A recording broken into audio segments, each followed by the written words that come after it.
And welcome today to Love My Tool. And we got, of course, Denny, the Center Master Hostman, and Tony Fortunato, who soon will be our host for Love My Tool for the month of October and part of November. And hey, you get free help, right? Thank you, Tim. Good morning, good afternoon, good evening. Thank you, and welcome to another episode of LMTV. To those of you who are watching this either live or pre-recorded, the only thing I got to say is that you missed all the fun before we start the show. All right. So today we have Tony Fortunato, a man who needs no introduction. He's coming back to talk about something that I think kind of triggered by one of his recent business trips. So Tony, why don't you take over and tell us what you want to say today? Sure. I was on the road a few weeks ago, and I went to my rental car, and I, of course, like everybody else, I want to use Bluetooth and hands-free when I'm driving. So I connected to the rental car's Bluetooth system, and it came up with an error message. And the error message was something to the effect that a maximum number of devices are paired. And I thought, what? So I went poking through, and sure enough, there was I think it was seven devices. And I started deleting them, and I thought, wait a minute, I should take a picture of this. And before I deleted the rest of them, I thought, I wonder if they actually uploaded their contact information, because most cars will ask you, do you want to upload your contacts? Do you want to share your contacts? However it says that.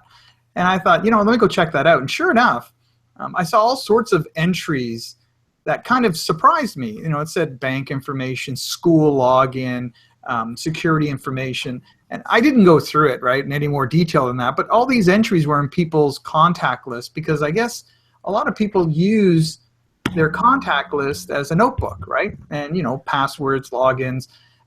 And I was kind of thrown back by that. And then I thought to myself, wait a minute, this is all relatively new. I wonder who's responsible to clear this stuff out. Because we all know that if you go buy a computer, if you buy a phone, if you go buy something, sure enough, the company you're buying it from, the Best Buy or whomever, they've got procedures and protocols and policies in place so they can clean out your personal information. But the rental car business, I can't find any such procedure, policy, or protocol. I asked a few guys at the actual car rental place, and they shrugged their shoulders like, yeah, well, whatever. And one guy said, well, if you're going to put it in there, then you better take it out. And I thought, yeah, but you should provide a little sticker, a card, some kind of placard that says, when you return your car, make sure you have all your personal effects, and please go to the settings in your stereo and clear your personal data. And that's what I did. I didn't even upload my contacts to the actual system, but I still went at the end of the day and I cleared the personal data, which, takes my phone off the list anyways. So this started a whole conversation in my head wondering, I wonder, this is a bit of a problem. I wonder if anybody's, taking advantage of this and, getting information from things like, and the car's a very simple example, but there's millions of other devices and apps out there that, will take your personal information. And, we all know that when you install an app, it comes up with app permissions. And I'll talk about that in my slideshow in a bit. But it's just surprising to me that this hasn't been covered yet. And even if after listening to the show and you decided that you want to delete any information that you left behind in your rental car, I have to believe that it is very difficult to do, right? I mean, it's got to have a really difficult user interface. You got to find it to do it, right? Yeah, exactly. It's not obvious. And yeah. I'll be honest with you. I was in a Chrysler, and the only reason why I found it relatively easily is my wife has a Chrysler, so the menus are relatively similar. But my other friend has an Audi, and I sat in it, and we couldn't find it anywhere. And we went online poking around, and some people said if you want to clear all the personal data, disconnect your battery for a few hours. And I thought, well, come on, that's kind of drastic. There's got to be a way to do this. It's software, right? Most of the time, that won't do it, Tony. No. Every morning when I take my wife to work, I listen to the radio. I listen to NPR, the public radio, but I don't listen it through the radio. I listen it from my iPhone connected to the amplifier because I still haven't figured out how to set the station.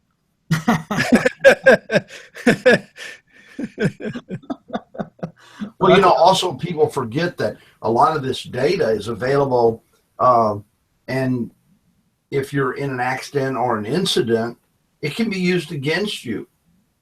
Even your own data, you know, and people are like, that's my car. It shouldn't, you know, testify against me.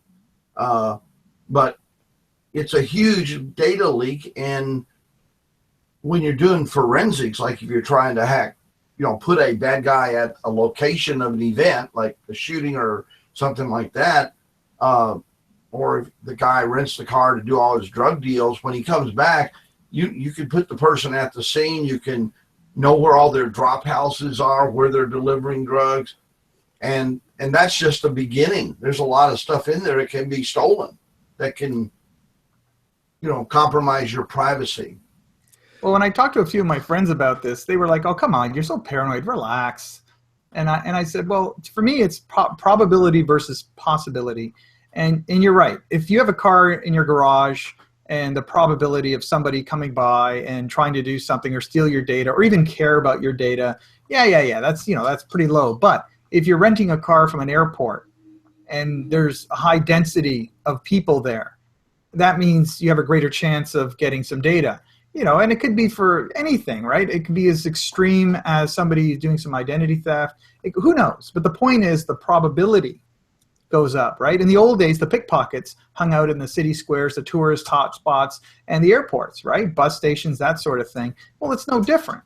It's no different. If somebody wants to go trolling and get some free data, and they know this is there, and there's a relatively easy way to get it, then why not? And it's, you know, Bluetooth. You can just kind of walk around the cars, or with RFID, you've seen people kind of walk around and, you know, take credit card information, not touch you. So for me, there's a lot of issues behind this. But going back to the original point, I'm surprised that, you know, the car rental place, and they usually think about this kind of stuff. They don't have anything in place, or they haven't thought of it, or as I was telling Tim yesterday, maybe they haven't had an issue yet, right? And sometimes you wait for that barn to burn down before you worry about a sprinkler system, right? And I think that's what it's going to come to. I think one day somebody's going to sue them or have some sort of incident, or something's going to happen, and then this is going to come to the forefront. But I honestly believe if cars have Bluetooth, they either should block the ability for them to upload their contacts, and that's just a software thing, I'm sure, or just put a simple sticker right on the dash saying, hey, if you use Bluetooth, at the end of the day, when you return this thing, go to menu settings clear. That's all. Or even the rental car company, you walk around, you make sure there's no dings and dents, you make sure there's gas in the car, you go to the menu, you can clear this personal data. Like, it doesn't matter, right? But I think this is something waiting to happen. That's what I think. And it's something that once it's brought to someone's attention, it's an easy fix, right? Because it's like you go to Costco and you see all these television set display, and guess what? They're put in a demonstration mode, so you can't go in there and change the contrast of the situation, because in the past, when they didn't have that, it's a big hassle, right? The same thing like when you go to a hotel room, when you check in a hotel, you realize that you couldn't change the input. It's always locked, you know, it's always hooked up to the desktop. Right. Now, of course, they do that because they don't want you to they want you to pay for the porn. Okay, I put it simply. You mean you have to pay for that? Well, it turns out that if you want to watch on a big screen TV, you do. Tim, trust me. So anyway, this is, well, you know, like from a consumer standpoint, this is our fault, right? Because we think of our iPhone or Android device being so secure. Some of it even have fingerprint scanners, and so you think that any data that you put in that device is secure, and even if you lose it, people would have a difficult time, you know, retrieving your personal information. But yet, when you go rent a car, or maybe some other situations, you actually gave permission to the app to upload those personal data, and you haven't thought the next step, which is, well, what do they do with that personal data when I'm no longer in possession of this car? It's just as simple as that, right, Tony? Yep. Yeah, I mean, just recently there was a fault found in a series of vehicles where hackers could unlock the doors of over 2 million Rolls-Royce, Minis, BMWs. They say they fixed it, but trust me, there's other holes there. And people don't even know that you can be driving down the street with your onboard computer, and the guy driving next to you can be hijacking your information, as well as using that computer and its connection to commit a crime. Therefore, when the cops come, they come to you first because that was your car computer that was doing the bad stuff. I mean, what we've done by putting all this equipment in there is we've added about 40 new doors to our home, to our life, to our car, to our garage door. I mean, just that's all we've done by putting all this onboard computers in there. And also, by the way, we've seen situations where just recently a guy was doing 70 miles an hour down the road, and all of a sudden his engine shut off. Somebody thought it was funny to hack his ICANN system and shut down his car. Mm-hmm. Yeah. Mm-hmm. Mm-hmm. Yeah. And with directional antennas, you can aim at generally what vehicle you want. So go ahead, Tony. I'm sorry. Go ahead, Tony. Show your slides. Sure. Because otherwise, Tim is going to take this discussion all the way back to Abacus and smoke signal. And again, I think it's important for the audience to understand you can go two directions, right? People either can go to the extreme of, this is the worst possible scenario, and I try to bring it back to what people might think about day-to-day stuff, right? And for example, when I was traveling 2 weeks ago, I was kind of shocked. The airplane I was on had no displays on the back of the seats anymore, and they had inboard Wi-Fi. And they said, if you want to watch TV or movie, download our app. And we have, so you go and you download the app. Well, if you look at the app, and again, I don't know how good your screen is right now, but this app, just to watch TV, wants access to your calendar, your GPS, your photos, your storage, your contacts. And this is where, people on Google Play, for example, or wherever you get your software from, there's plenty of opportunities for people to say, why do you need all this? Like, why do you need access to my calendar if I just want to watch a movie? And if you say no, you cannot use the Wi-Fi? Right. Yeah. And what these guys have done, I put airline app, I blocked them out because, it's not fair to single them out. But this app is also used if you want to buy your tickets, if you want to pick your seat. So it's kind of a multi-purpose app. And I think, the days of having one app do everything is a bad excuse for this type of permission, right? They should have a check-in app. They should have an entertainment app. They should kind of bundle it all together, because then they want silly access. Because no matter what they want it for, there's no reason why they should need access to your photos and media files. That makes no sense whatsoever, right? Yeah. And then when people do want to clear things off, and we get into the whole topic of what Denny brought up, if you do have an old computer or a phone or anything, they have storage. So a lot of people still don't understand that deleting a file is not deleting a file. Deleting a file just means you don't see it. And this is part of the problem when you buy. I'll give you a great example. Earlier this year, I bought a used camera off eBay, and I got the camera, and there was an SD card in it with a whole bunch of photos. And I thought, you figure somebody would wipe that out, right? At least delete them or format them or something. Well, if you are going to format a disk, even that's recoverable. So there's all sorts of apps out there. And I tell people, like in the slide, the keyword is shred, wipe, scramble, those types of apps. File Shredder is a pretty good one. It's free.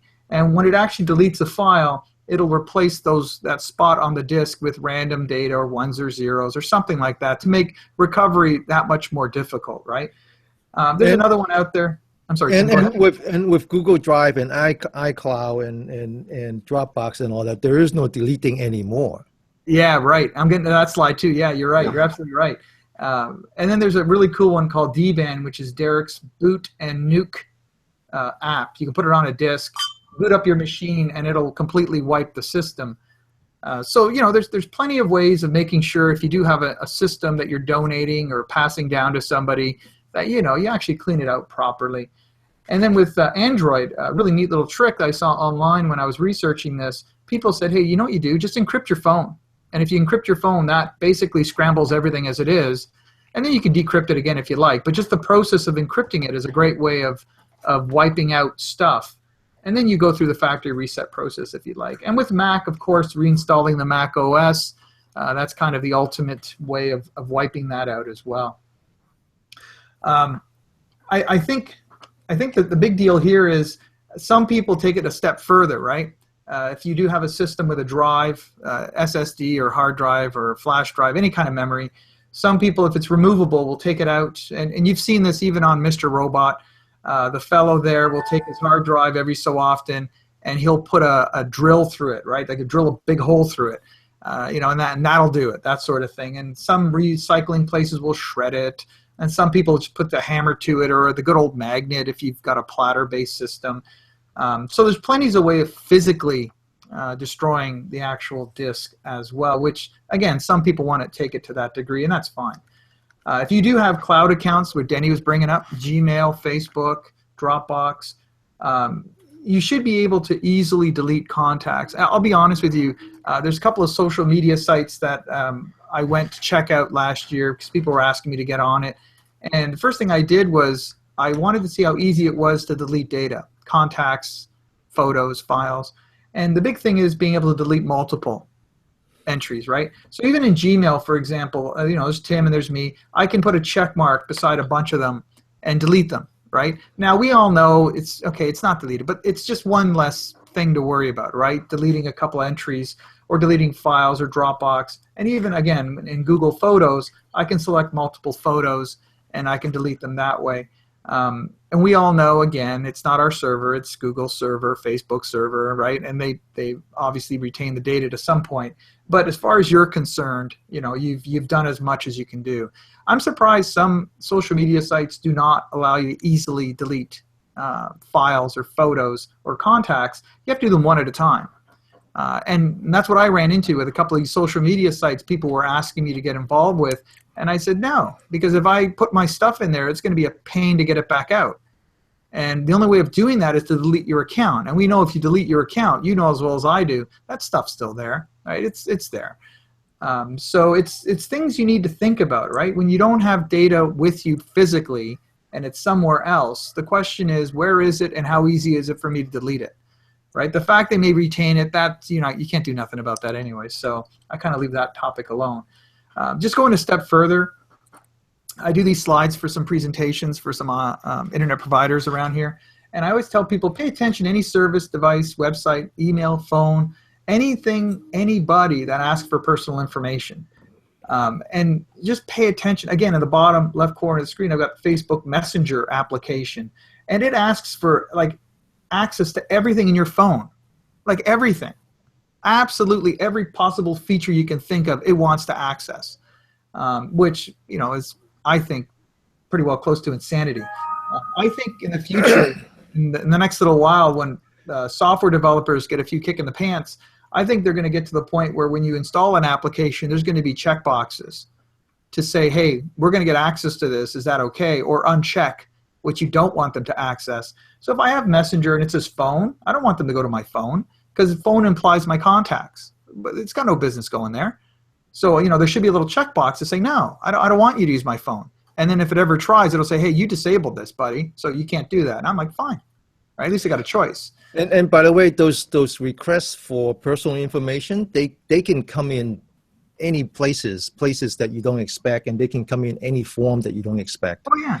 I remember many years ago when my kids were still in the early teens, they were just started to use the computer on the internet, and one day my daughter turned to me and says, "Dad, what's grandma's last name?" Mm-hmm. I thought about it. Says, "I'm not giving you my mother's maiden name." Yeah. And sure enough, they're filling up a form, right? Yeah. And the last slide I got here, I kind of just dug up yesterday. I was surprised how current this was. This is good old from the U.S. CERT website. And they talk about traveling, right? When you're doing, especially now, holiday traveling, Thanksgiving, Christmas, all that kind of stuff, right? And any personal internet-enabled device. And I love the way they worded that, personal internet-enabled device, which we all know could be anything, even a watch now, literally, right? It could be anything. Yep. So they talk about, don't use public Wi-Fi networks, and this is something I ran into this personally. This is actually quite funny. I was at a coffee shop, and they had the name of the coffee shop as the network name, and there was I think it was 4 access points, and I saw them in my application on my laptop, and I noticed 3 of the access points started with the same MAC address, which is that vendor code, the OUI, and the last one was totally different. So I looked up the OUI, and it wasn't even an access point company. It was Samsung. Okay. And I thought, what? So somebody sitting there, and they actually started a Wi-Fi hotspot on their phone or their laptop or their tablet. Right. And they could be man in the middle. I don't know how you want to say it, but it's a fairly simple way of trying to capture people's information, because guess what? They go through you to get to the internet, right? Yep. So public Wi-Fi networks, I think, is becoming a bit of an issue nowadays because of that. It's simple. You can start up an SSID on anything, right? Okay. It says you turn off Bluetooth when not in use, and that's kind of important. They talk about because your machine is sitting there looking, or your phone is looking for your Bluetooth in your car, your keyboard, your headset. People can scan that, and when they see them looking for Denny's headset, they can set up a fictitious Bluetooth network called Denny's headset, and then they use that to get in and all that kind of stuff. Again, is somebody going to drive by your house and single you out and target you? Probably not. But if you're in an airport with a couple of thousand people, well, you're easy pickings, right? Be cautious when charging. This is a big one. And this one, there's a lot more write-ups on this topic than I was surprised. People have little AC chargers or charging stations, and when people plug their USB in to charge their phone, guess what? They've got access to your data port, right? So this gets to be kind of an interesting conversation to have. And the argument is always, if you plug your phone into something and it pops up and asks you to connect or asks you for data, that's fairly suspicious, right? A charger is a charger. It's going to give you voltage. It doesn't care about data. But if it starts asking you questions for permissions, then be very suspicious, right? So all of this, and again, I'm not doing this justice because we only have a half an hour, but once you get into this topic of personal privacy and different ways that people are losing their data and people are being subjected to all these weird ways of being accessed they had never thought of, it really does give you a new perspective on things, because just for personal security, right? It makes sense. You go to the airport, turn off your Bluetooth. You don't need it. And if you do have a headset, just turn it on when you need it. And my argument for my friends is it consumes battery, right? So if you're not using it, you're going to save your battery. That's just the only way you can get through to them sometimes, is give them something to think about. And that's it. Let me stop sharing my screen. There we go. So it's a major problem. What was that, Tim? It's a major problem. People they understand how to use devices, but they don't understand what that device can do to them. Talking about the USB, I used to tell people, bring your own USB to AC connector. Mm-hmm. Don't plug it into the airplane, because now they got access. Okay. Mm-hmm. Now I have USBs that I have disconnected the data point, right. Only the power point. Right. So no matter where I go, if I plug in, but there was a study done about 2 years ago, and they said that if you flew internationally, major airports all over the world, that you had between a 70 and 90% chance of being hacked in some way, shape, or form before you got out of the airport, if you use the common media, the open public media. And now with trolls carrying around the little antenna in their hands, they don't even have to get within 2 or 3 foot of you. If your credit cards have that activation process, mm-hmm. It can activate them and gather the information they need to go use your credit card to make and the chip, by the way, that's the biggest joke in the world. That chip doesn't secure that. Okay. Tell us how you really feel, Tim. I have to deal with it a lot. That's how I get frustrated about it, I've been in this country a little over 45 years, and when I first came in 1971, my aunt took me picked me up from the airport, and we drove through Haight and Ashbury before getting into the neighborhood. And so I don't know why I keep thinking about that stage where, that early 70s, the kind of the love, not war, free sex, no protection needed. We are now, and the internet now is in that stage. People really haven't started to think about protecting themselves. Right. And well, it'll be interesting. You guys heard the ultimate simple way of messing people up. A few weeks ago, people were dropping USB drives all over the place, and when you plug them into your machine, they physically fried your motherboard.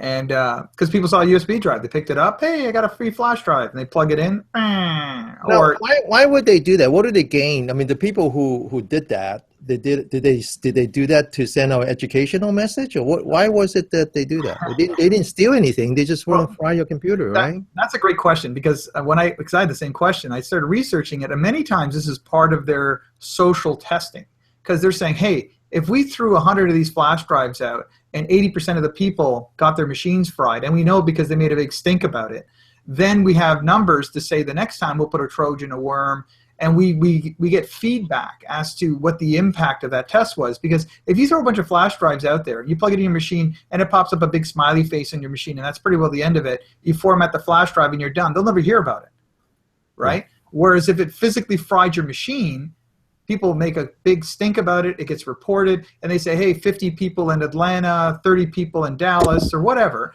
And then the guys who are doing this are like, wow, all right, so 30 out of 100, that's pretty good. So that means 30%, right? And that's how they get their statistics. And it's a pretty drastic way of doing it, but that's what I found out. So this is the little kid. We all have Tim and I have kids, and long time ago, right? When they first started walking, the first thing we said, don't put that in your mouth. Yeah, there you go. Don't put it on their USB port. Yeah, don't plug in a computer. It's the same thing. It's the same thing. It's pretty sad though that they did a study at some of our high-end intelligence facilities, and they dropped, thumb drives and even put on there, this was top secret information. Return immediately. Do not plug in your computer. Right. And over 80% of them actually plugged them in to see what was on it. Secret. Yeah, well, actually, they would have gotten 90% had they say Hillary's email. Oh, they got 100% then. That would be 100%. Yeah. So that was part of the experiment. Probably right. Yeah, it's really sad that I'm a Georgia Bureau of Investigation cyber safety instructor, and I teach classes, and it some of the comments that are made to me are like, oh, you know what? The kids are going to get in trouble. Let them get in trouble. And I'm like, well, that's fine until your credit is ruined and you can't go charge your golf game. Right. Yeah. Or you can't charge that meal. Yeah. Then whose fault is it? Yeah. So it really drives me crazy, and I see a lot of it. Oh my gosh, I can't even tell you how much. Well, my poor wife hates it because I'm so. All I know is I've done a little bit of research on how people have fared trying to fix their identity theft issues, and we're talking years. Years and years and years of trying to clear it up, and not to mention the expense and just the pain and the hassle. So when somebody experiences the ultimate, which is identity theft, this really hits home, because then it's personal, right? And it affects you literally forever, right? And that's what I tell people. I said, all you need is one episode, and that's it. I guess if I were to ask the question, what are the 3 things you can do to prevent that from happening? I guess the answer would be difficult, right? But what are the 3 things that would definitely get you into that, where people will most likely steal your identity? You mean 3 things to do to avoid it? No, three things to do the 3 things to avoid doing. Oh, to avoid doing. Yeah, there you go. All right, I'll give you 3 of mine. 1, I never have Bluetooth on when I don't need it, number 1. I try to avoid using public Wi-Fi as much as possible. And if I do, I have a firewall on, or I VPN into everything. And then lastly is I try to avoid installing any apps on my phone. I have no apps. I use the web browser. So if I want to go to LinkedIn or Facebook or whatever, I use the web browser. I do not install any apps. My phone has 0 apps on it. If anything, I've gone into it and taken out some of the ones the carrier put on, because they put Dropbox on and stuff, right? I get rid of all that stuff. Wow. That's my 3. You, Tim? Well, my three is think before you touch, plug, or play. Absolutely. If you go to download an application, and let's face it, there are some good applications, but read about the permissions. If they want permission to your dental records and your backdoor key, that's suspicious. Don't do it. Look around. You'll find an application that doesn't require any permissions. And if, I see people pull up their phone and, I mean, literally page after page after page after page after page of things they put on there, games, Snapchat, things like that. I got to talk to everybody. I got to have 24-hour access to Facebook. I got to, every 5 minutes, I got to put something on Facebook. Don't. That's the silliest thing. And quit giving people information about your home. There was a gang out of Connecticut last year, I think it was. They were having a blast robbing homes because all they would do is go on Facebook and they would find out the dog's name is Pat and Jack or Mary, and the family was going to be gone for 3 weeks, and their neighbor Bob said he would look after it, but they're expecting some workmen on Monday to come out. And, even down to a lot of cases, it was pretty easy to guess what the security code was on their alarm system. And they got so much information that even when police would show up, they convinced the cops that they were supposed to be there. So quit telling everybody about how many times you go to the bathroom and all that. Just, I don't know. I looked at a computer about 2 weeks ago, and on an average, this guy was on Facebook between 700 and 1,000 times a day. That's it? Yeah. Think about that. Yeah. And I mean, he was getting up in the middle of the night to check his Facebook status. Of course. I'm talking about a kid in high school. We have a presidential candidate that does that. Pardon me? What was that? So we have a presidential candidate that gets up 3 o'clock in the morning and checks social media. Come on. Yeah. That's because she's looking for all of her emails. Yeah. I guess I'll throw my last little bit in. A lot of my friends are still surprised to this day. When I come home, my cell phone is off. Yeah. And people look at me like, what? Like, how do you survive? It's like, I got other things to do. And if you need me, just call me at home. Like, remember the old days when somebody called you? So all my very good friends know if they want to get a hold of me and I'm home, call me. Yeah. Well, just and when they call you home, half the time you don't know who's calling. There's no caller ID. So there's an element of surprise. Trying to sell you something from overseas. All right. I think we should wrap this up. I hastened to ask Tim if he had any last word, but Tim, any last word? People think. One of my favorite stories real quick is if you've got a camera on your computer and a microphone, I strongly suggest that you take a piece of electrical tape about that long and put it over it, especially if you bring it into your bedroom, because that's your last bastion of safety and security, and it doesn't take but a nanosecond to hack your camera and your microphone and have people watching you 24 hours a day. And by the way, if you go to the bathroom and you're out somewhere, take your cell phone with you. Don't leave it there. Mm-hmm. It only takes about 30 seconds for someone to bot it. Think. Quit. We've forgotten to use this. This is our best weapon, our best everything right here. So use this first and everything else last. I'm sorry, I wasn't paying attention. I was checking my Facebook status. What was that, Tim? How come I can't get any app on this thing? I don't understand this. That's a lot of money right now. All right. So with that, we're going to close the show. That was a lot of fun, Tim and Tony. Thank you for joining us. And I think we are taking a couple of weeks off. We're actually we're actually taking 2 weeks off. I'll be gone. I'll be in St. Louis And then I believe the next show is the 26th October, right, Tim? I'm trying to find out right now. Yeah. Anyway, with that, we're going to close the show. Thank you very much.